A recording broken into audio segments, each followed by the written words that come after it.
waraka wa Mtume Paulo kwa Korinto. Hawezi mtu kusema Yesu ni Bwana isipokuwa katika Roho Mtakatifu.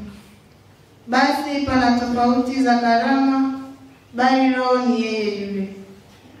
Tena pana tofauti za huduma, na Bwana ni yeye yule.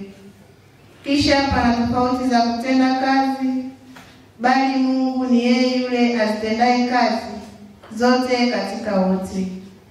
Lakini kila mmoja hupewa ufunuo wa Roho kwa kufaidiana. Maana kama vile mwili ni mmoja, nao una viungo vingi, na viungo vyote vya mwili ule navyo ni vingi, ni mwili mmoja, vivyo hivyo na Kristo. Kwa maana katika Roho mmoja sisi sote tulibatizwa kuwa mwili mmoja, kwamba tu Wayahudi au kwamba tu Wayunani, ikiwa tu watumwa au ikiwa tu huru, nasi sote tulinyweshwa Roho mmoja. Neno la Bwana.